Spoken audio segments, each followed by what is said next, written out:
Então pode, por favor, fazer uma Uma prévia aí do síntese. nosso assunto.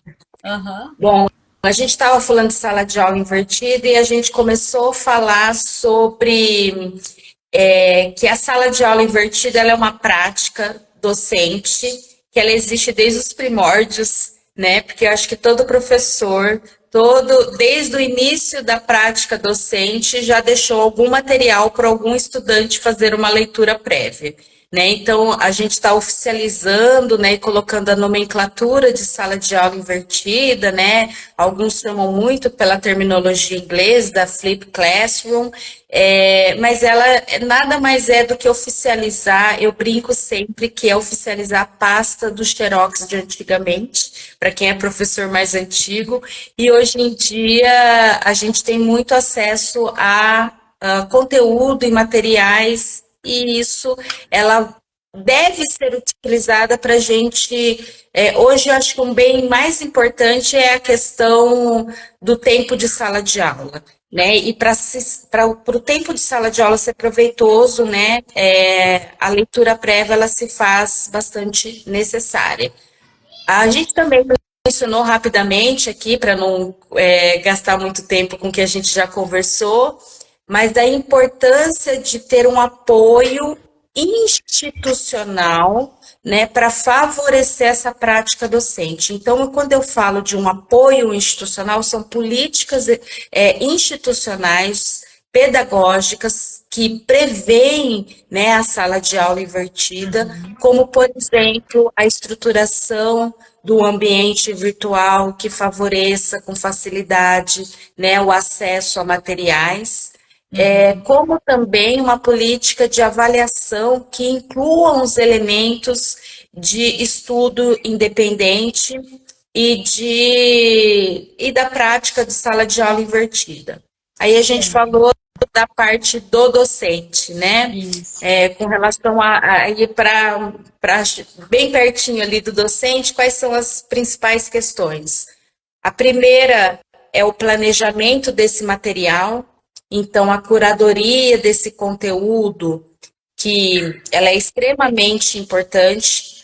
Acredito que quando a gente até brincou, né? Quando o aluno pergunta para que eu estou lendo isso, deu errado, né? Alguma coisa deu errado. Então o aluno ele tem que ser comunicado, né, para saber o porquê daquele material estar no ambiente virtual, qual é a importância, qual é a relevância e onde ele vai utilizar na vida profissional prática, inclusive, né, quando o aluno pergunta, professora, para que eu vou estudar isso? Para que eu vou aprender isso? É algo para a gente pensar enquanto prática docente, enquanto planejamento. E outro elemento que para mim é muito importante, além desse comunicado, porque às vezes o professor, ele, com certeza, se ele colocou material ali, ele sabe da importância, né? Às vezes é essa questão de comunicação. Mas outro elemento que é importante da curadoria de materiais é também olhar para o meu perfil de aluno, o perfil discente. São alunos mais jovens, né? São alunos pouco experientes no aprender a aprender. Então não adianta eu colocar um livro de 1.000 páginas para ele, né? Eu vou me frustrar e os alunos também, né? Ou são alunos mais em final de curso ou que eu espero, né, que tenham tido esse desenvolvimento anterior. Eu brinco sempre que quando tem uma escada muito longa, um percurso muito longo, me dá até preguiça, eu nem saio do lugar que falar, eu não vou chegar lá no fim. Então, assim, a seleção de materiais, né, e a diversidade de materiais também é extremamente importante. Então, não preciso colocar só leitura de artigo. Eu posso pôr um vídeo, eu posso pôr um podcast. Hoje, a diversidade de objetos de aprendizagem ela é muito significativa, né? Então, a gente pode utilizar e diversificar os objetos de aprendizagem para favorecer, até porque a gente sabe, né, que cada um aprende de um jeito, de uma forma diferente, e essa diversidade de objetos favorece o aprendizado e o interesse dos estudantes. Muito bom. Resumidamente, o que a gente falou, né? Foi. Aham. E foi bem interessante essa questão, né? Só complementando, ficou maravilhosa a síntese da professora. Nós estávamos conversando sobre a questão do Xerox, que nós já tínhamos antigamente, que, né, da pastinha da professora tal, que a gente ia lá buscar, mas eu fiquei lembrando de quando eu deixava o material, realmente era microbiologia, era fisiologia, anatomia, era aquele capítulo do livro. Eu percebo que eu não tinha aquele cuidado, como você está colocando. A partir do momento que eu faço um planejamento pensando na sala de aula invertida, não tem necessidade de deixar 2, 3 capítulos, né? Então, muito provavelmente isso já distanciava com certeza o aluno a realizar a leitura prévia. E acabava que ele tinha aquele material pensando daquilo lá, o que cairia na prova. E essa modalidade que você colocou de utilizar com apoio institucional, consequentemente, nós temos esse controle por meio do ambiente virtual de aprendizagem. E isso que eu achei muito interessante na tua fala, quando nós conversamos agora há pouco também, porque o aluno, ele tem essa necessidade, ele quer ser aprovado, ele quer dar continuidade no curso, né, ser aprovado na disciplina, e para ele a avaliação é importante. Então, quando o sistema consegue nos fornecer dados. E a partir desses dados a gente consegue ter uma triagem de quem olhou, o que olhou, se ele baixou material, se ele está tendo acesso, se ele assistiu ou não ao vídeo que foi postado nesse ambiente virtual, esse controle docente dá uma segurança institucional para nós, porque a gente. E também facilita até a nossa rotina pedagógica, né? A nossa parte administrativa do ser docente, que é organizar. Então, utilizar esse processo da aula, da leitura prévia ou de assistir um vídeo previamente, né? Esse acesso ao conhecimento antes do encontro com o docente, de uma forma que isso faça parte do processo avaliativo, foi algo assim diferente que eu ouvi hoje. Eu não tinha pensado em utilizar isso como, né, como conseguir controlar. Então, eu acho que esse ambiente virtual que você apresentou, eu consigo ter esse controle.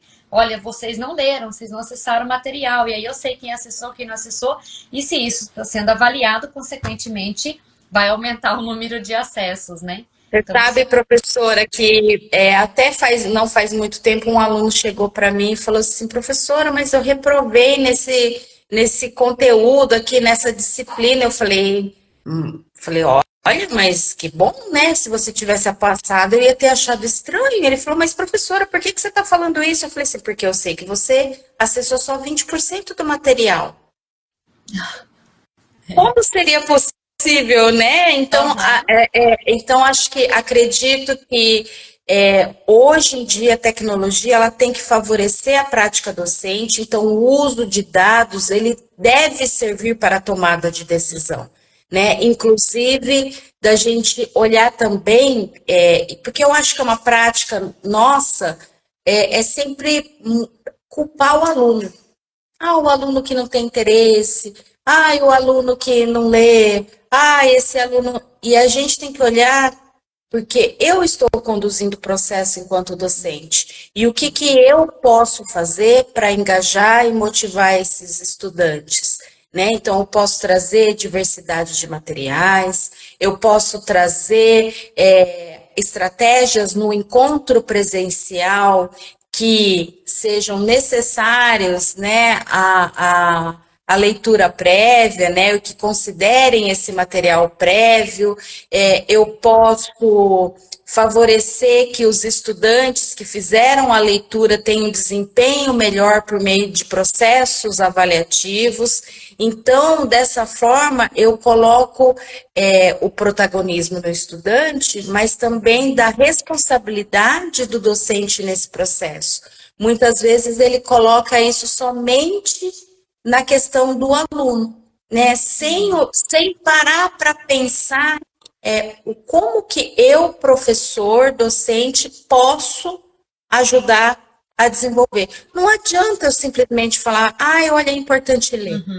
Isso não vai resolver. A gente sabe que, infelizmente, não. Então, a gente utiliza de um planejamento que é a comunicação, né, da importância dos objetivos de aprendizagem, a gente traz aplicabilidade para aqueles conceitos daquele material que está no ambiente virtual, a gente traz elementos avaliativos, a gente muda percurso, né? Então, E a planejamento. conexão, né? Eu vejo assim na tua fala, que está mudando assim, a minha visão da sala de aula invertida, olhando, né, na experiência de quem pesquisa e aplica como você.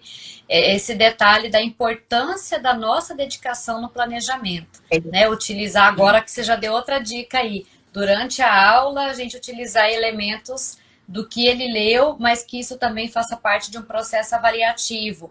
Porque se o professor vai tentar seguir só um protocolo, leia e a discussão é muito superficial e ele percebe que ele leu 20 páginas e uma foi, né, por cima comentada, ele vai pensar, nossa, eu fiquei lá lendo tudo, a professora não utilizou nada aqui. Então, eu acho que esse hábito, desenvolver esse hábito no aluno, a responsabilidade é muito grande por parte do professor. Então, às vezes, por que ele não deu continuidade às leituras? Porque na primeira vez ele leu, aquilo não foi aplicado. Na segunda vez ele leu, o professor resolveu mudar o percurso, ele não foi comunicado. Então, ele não vê o elo, né, entre as informações. Então, fazer o planejamento e segui-lo é muito importante. E esse planejamento exige tempo, né? Que às vezes é por isso que os professores preferem dar uma aula expositiva com o uso lá do projetor de slides, que é muito mais prática. A aula de hoje é essa, eu vou lá e falo. Essa semana que vem eu mudei o percurso, eu tô mudando o percurso, né? Então,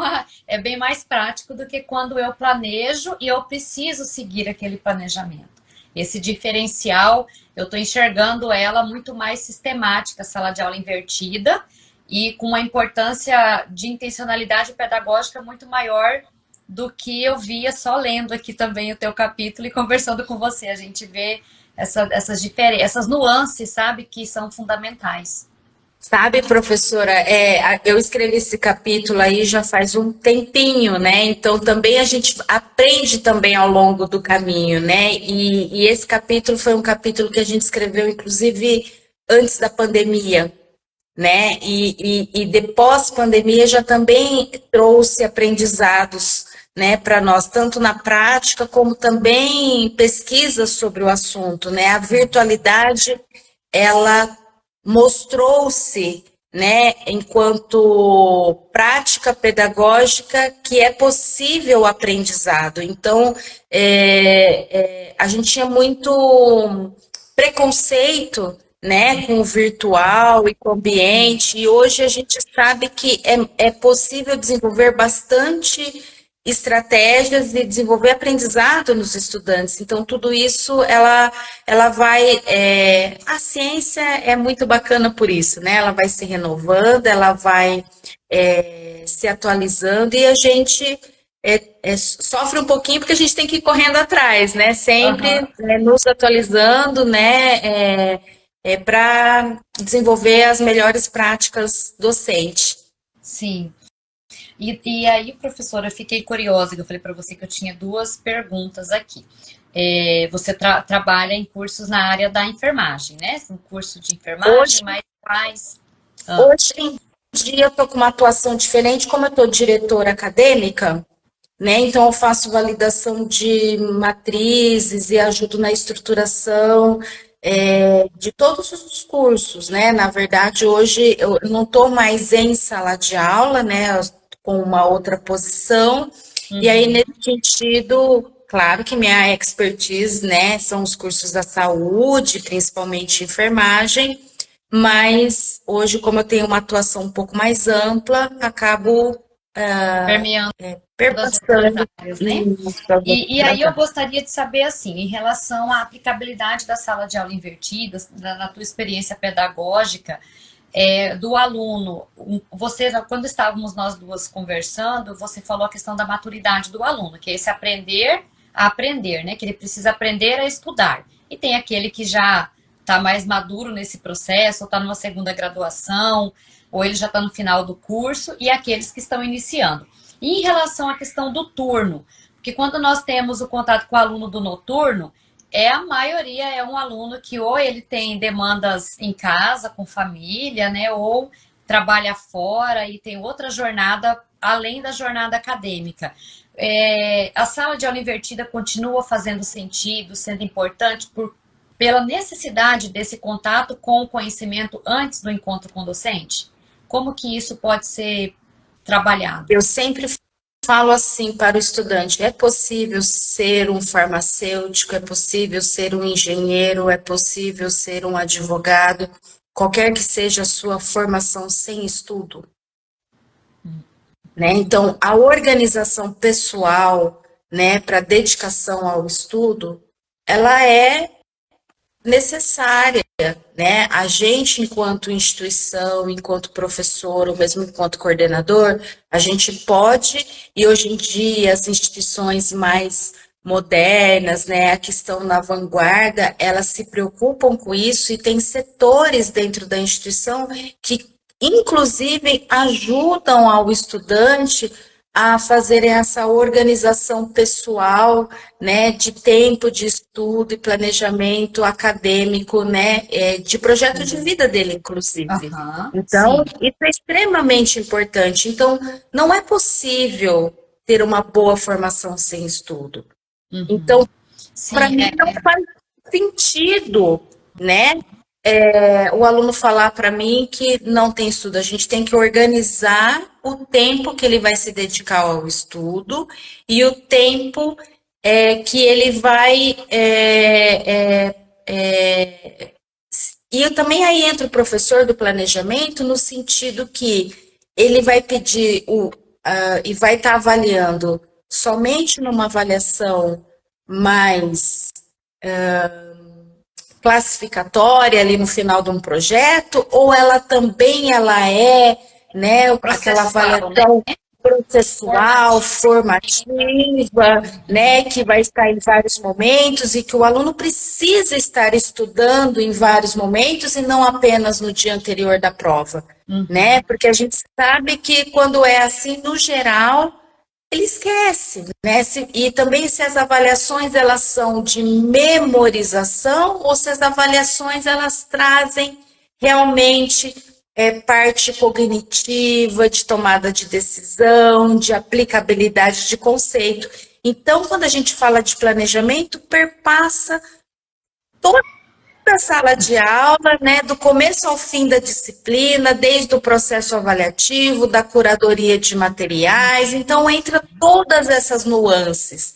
Então, para mim, professora, não faz sentido o aluno falar: eu trabalho, tá? Ele veio aqui, ele quer se formar e a gente precisa encontrar formas e tempo e ajudá-lo nessa organização pessoal, porque sem estudar nada não é possível se formar em nenhum curso, né?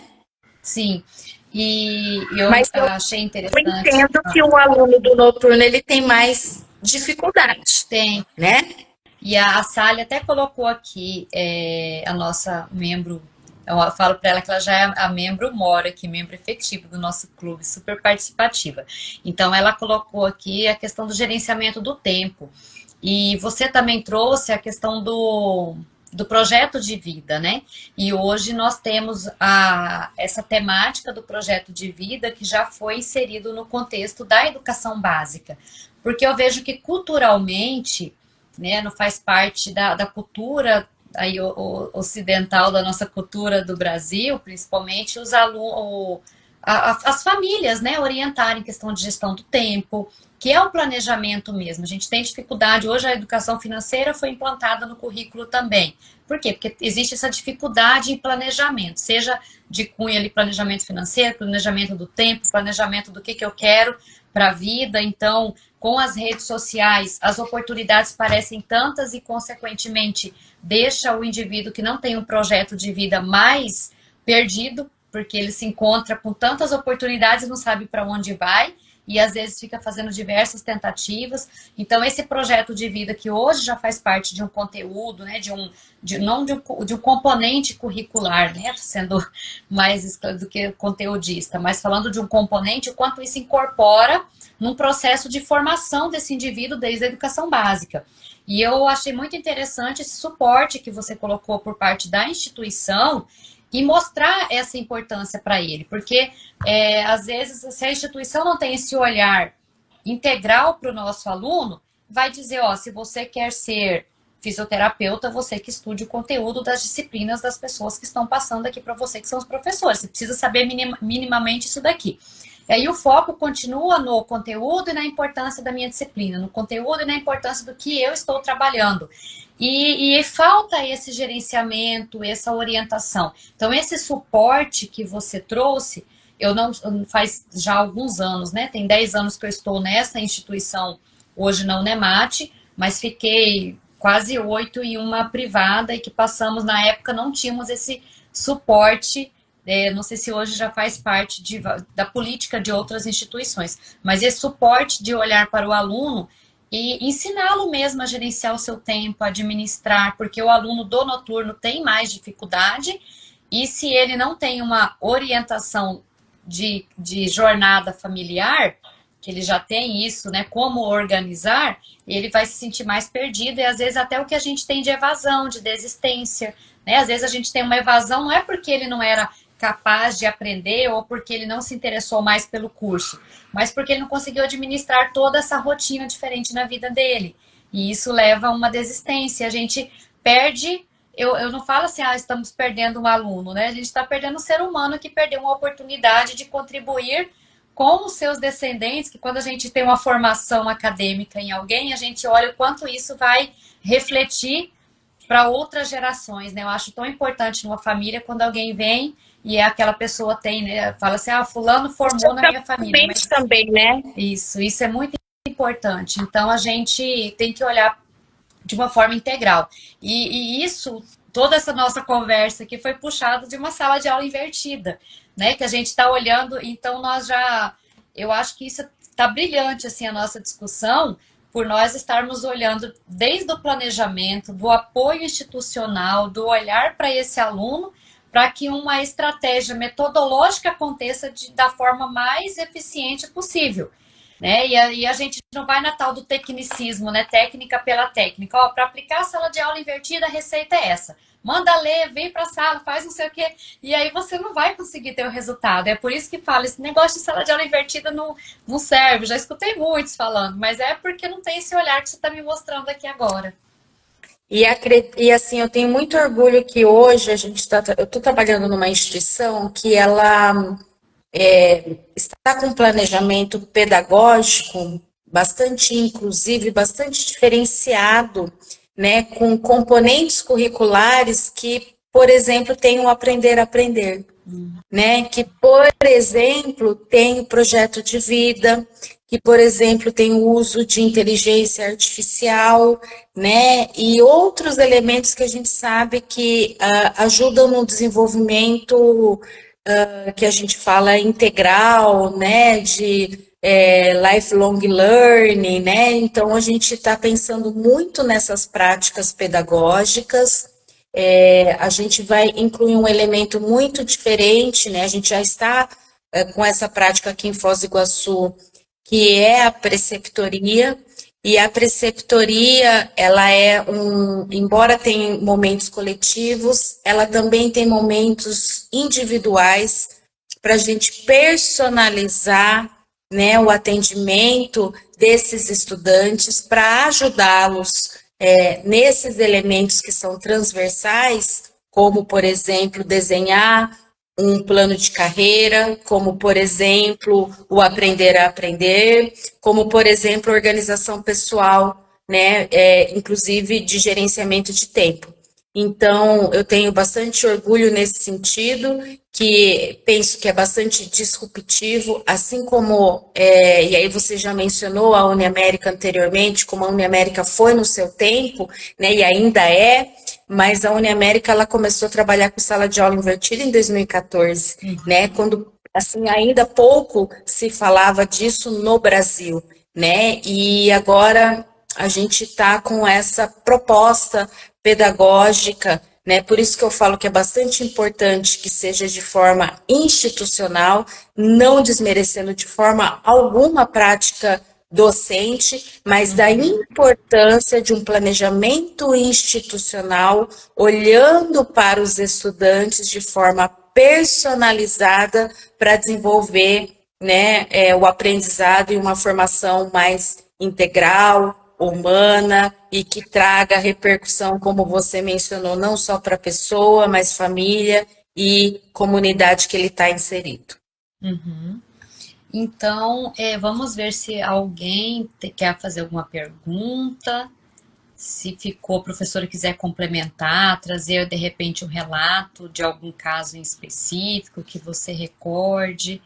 Deixa eu ver aqui. Olha, professora, como só para então, enquanto você olha aí as perguntas, né? Então, acho que a partir desse tempo que a gente falou aqui de sala de aula invertida, eu acho que se for resumir assim de forma bem sucinta, né, da importância do planejamento, né? E ele vai ganhar força com apoio institucional, com práticas pedagógicas institucionais e da importância também do professor, do docente olhar das suas próprias práticas, né, para aquele planejamento dar certo ou não, né? Então a gente olhar para isso, eu acho que seria a grande mensagem, vamos dizer assim, né, da sala de aula invertida.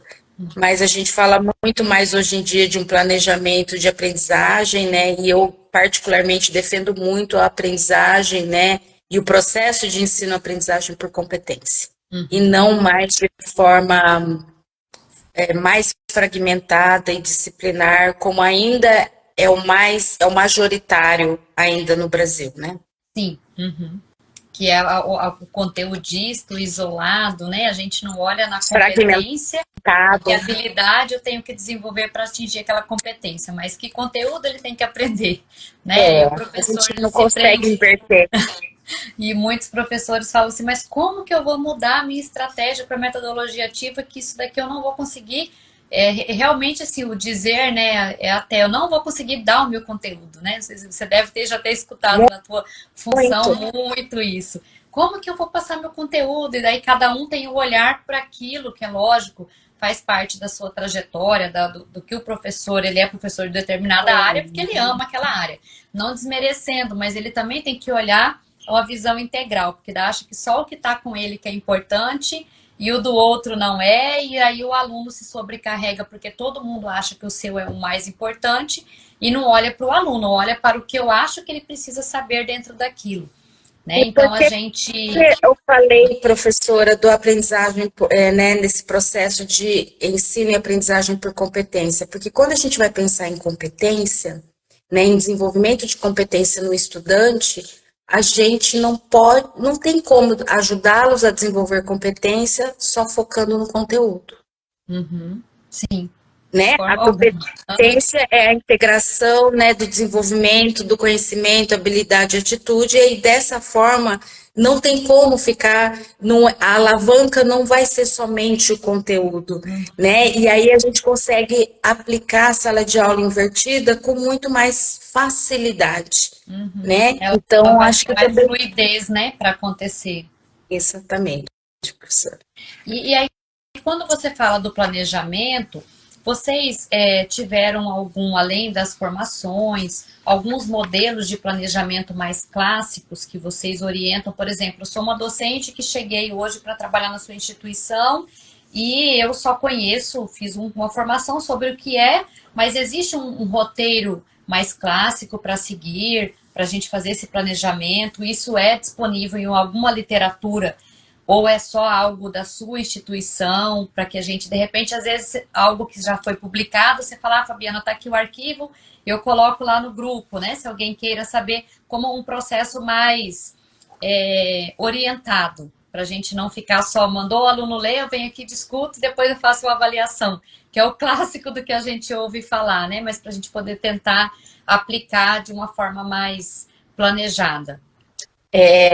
A gente lançou um livro agora, né, que fala planejamento e gestão de aprendizagem por competência, e lá a gente fala muito, não exatamente de sala de aula invertida, E já é esse daqui, mas né, Pro? esse mesmo, esse Tá. mesmo. Esse daqui já vai ser o nosso próximo do clube de leitura. Agora a gente tem o evento do clube dia 9 e 10. Então é o livro do Fausto, da Priscila, professora que está conosco, e da Ana Manuela. Então esse daqui é o nosso próximo livro. Então aqui a gente vai aprender sobre planejamento também.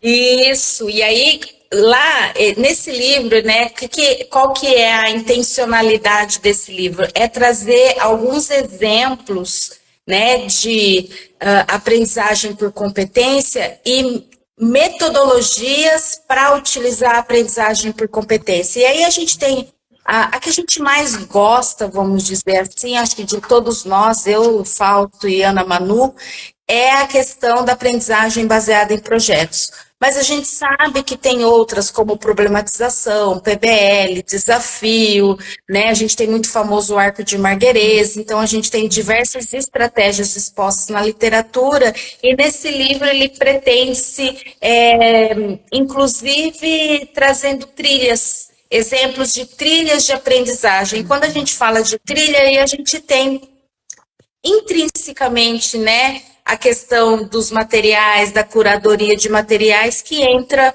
né, nessa perspectiva de estudo independente e da gente utilizar a sala de aula para a gente trabalhar aplicabilidade, para a gente trazer aprofundamento, né, e que hoje em dia a gente fala assim, né, qual é o sentido de trabalhar tanto conceito, sendo que às vezes a gente tem assim um vídeo do cara que cunhou o conceito no YouTube, né?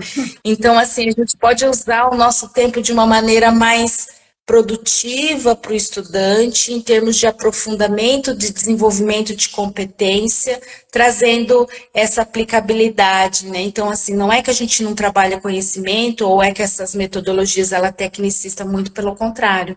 A gente, Uhum. inclusive, defende a proposta de aprofundamento, a gente defende a proposta de aprendizagem efetiva e significativa, né?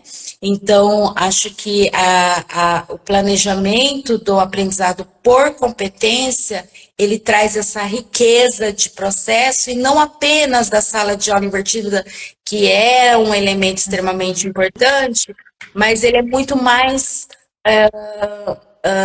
ampliado, né, nessa perspectiva de desenvolvimento de competência. Teve alguém aqui, professor, que perguntou sobre qual que é a melhor pessoa para trabalhar projeto de vida. Isso. Acho que hoje em dia os psicólogos são realmente bons profissionais e professores para trabalhar, né, o projeto de vida, mas a gente tem outros profissionais que se especializaram na área e são bons professores e docentes desse componente, né, conduzem muito bem esse processo. No primeiro livro que nós realizamos a leitura há praticamente um ano atrás, o clube vai fazer um ano agora em maio, foi da Carolina Cavalcante, que é Aprendizagem Socioemocional por meio de Socioemocional. metodologias ativas. E lá ela fala um pouco, né? Um pouco assim, não, bastante, sobre tanto a questão do projeto de vida da saúde socioemocional ali, do docente, mas também fala um pouco de projeto de vida. Eu vi que foi a professora Aline é colega nossa aqui da instituição, e no Instituto Federal e outras unidades que eu tenho uma proximidade um pouco maior, e por ter agora ficado como parte do currículo, eu trabalho no mestrado no Profibio como orientadora. Então eu tenho retomado um pouco mais para conhecer o que hoje nós temos de mudanças na educação básica. Então os meus alunos, os mestrandos, eles trazem muito, professora, eu preciso trabalhar isso no projeto de vida. Então a Aline, mesmo que seja um professor lá das ciências biológicas, ele está fazendo parte desse grupo de docentes que receberam uma formação e que estão trabalhando esse projeto de vida com o aluno de uma forma integral. Aí é lógico que quando, de repente, naquele momento do trabalho, acaba que surgem algumas demandas muito mais particulares.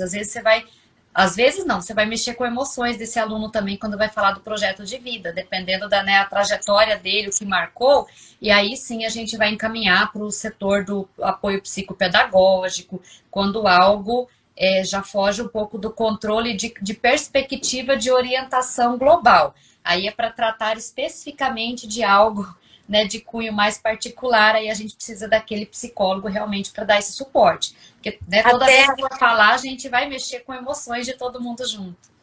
Até a formação para identificar esses momentos, né, professora? Acho que isso é bastante Isso. importante, né? Hoje em dia, um setor extremamente importante em todas as instituições é o núcleo, ou cada instituição tem um nome, né, do apoio psicopedagógico ou psicológico dos estudantes, né? Mas os professores estarem habilitados para identificar, né, quando encaminhar, né? Então, também é uma expertise aí que precisa ser desenvolvida para quem está atuando nesses componentes aí que acabam mexendo, né, vamos dizer assim, ou tocando, né, e que são inevitáveis hoje em dia, né?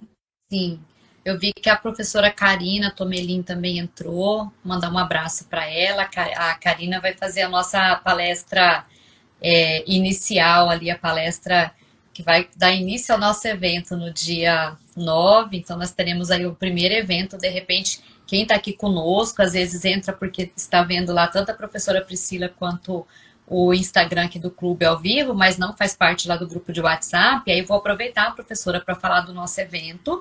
O evento é 100% online, gratuito, pela plataforma da Unemate. A gente vai fazer divulgação pelo Instagram aqui do Clube de Leitura e teremos apresentação de trabalho com relato de experiência só no período do dia 9 à tarde. No dia 9 à noite, a palestra com a professora Karina Tomelin. Depois teremos uma mesa redonda. No outro dia, pela manhã, no dia 10, mais uma mesa redonda e relatos das pessoas que estão aqui completando o ano conosco no Clube de Leitura, né, o que o clube contribuiu. Então, a gente trouxe aí o pessoal da educação básica, do ensino superior, de diferentes áreas que vão fazer essa fala aí conosco. E à tarde nós teremos 9 minicursos que serão ofertados todos simultaneamente, com base em metodologias ativas. Então, vai desde lá da histologia, da anatomia e outras estratégias inovadoras.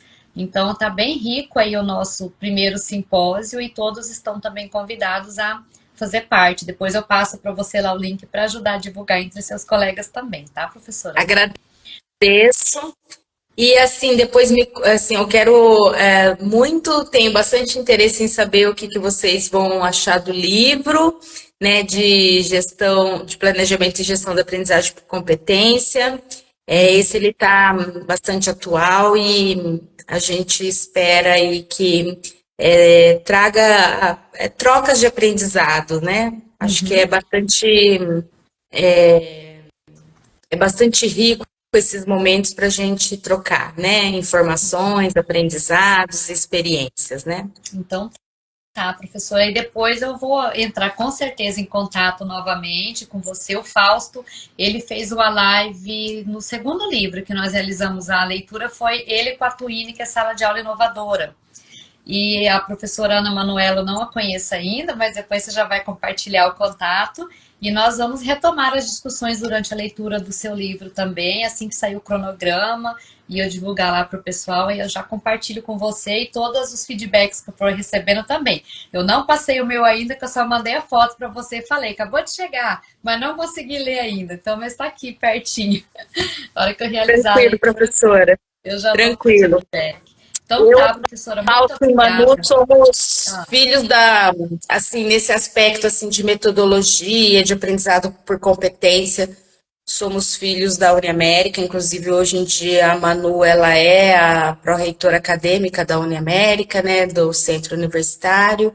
Eu estou na Multiversa, o Fausto também está trabalhando com consultoria, então, mas temos uma excelente relação, então conte com a gente também nessa próxima leitura. tudo bem, muito obrigada. Eu estava escrevendo aqui, professora, o Regis, ele falou que está difícil fazer a inscrição. Regis, a instituição está passando por uma customização do sistema, porque eu tenho recebido, assim, tem que dar suporte para muitas pessoas que estão com dificuldade realmente em fazer a inscrição no evento, até porque né, ele está falando que o sistema não tem ajudado, eu concordo, já fico o feedback para a professora Aline, que é lá da PROEC, da Pró-Reitoria de Extensão, ela já vai receber mais. A Aline entra aqui só para sair com feedback de necessidades de melhoras, mas é assim que funciona. Então, Regis, eu peço, se você estiver no grupo do WhatsApp, converse comigo no privado, quem também está com dificuldade, porque nós temos as monitoras que estão dando suporte para várias pessoas, assim, no privado mesmo, para que a gente consiga ajudar a concluir a inscrição e que a pessoa tenha mais facilidade depois para entrar no sistema e conduzir as suas atividades, tá bom? E obrigada aí, Regis, pelo feedback, que isso é fundamental, que vocês falem que estão com dificuldade, não estão, que precisa melhorar, porque a gente só melhora quando alguém vai lá e mostra que está precisando melhorar. Esses incômodos, eles são fundamentais. É ali que a gente cresce, né? E todo mundo vai melhorando a partir dessas... A gente fala assim, tem gente reclamando. Não, tem que reclamar mesmo, tem que questionar, que é ali que a gente consegue melhorar tudo. O mundo funcionou assim. Professora, muito obrigada mais uma vez. Um forte abraço. Eu já estou aí com... Isso que eu falei, eu sou do Paraná, né? Meus parentes são de Goiôerê, perto de Umuarama. Eu nasci ali, então a maioria dos parentes tudo por aí. Eu falei já pro professor Blasius, falei, quando eu for lá para Goiôerê, eu vou ter que passar em Foz do Iguaçu com meu esposo, que tem parentes, tios em Foz. Falei, então eu já tenho que passar, dar um abraço e conhecer a instituição de vocês, que eu acredito que tem muito ainda a contribuir. Então a gente poder fazer uma visita pessoal, com certeza. Por favor, avisa que a gente gosta bastante de receber os convidados aqui, tá bom? Então tá bom, professora. Obrigada, um abraço, bom descanso. Obrigada. Tá? Obrigada. Tchau, tchau. Tchau, pessoal. Tchau, tchau. Aqui, precisando, pessoal, só entrar em contato. Até mais.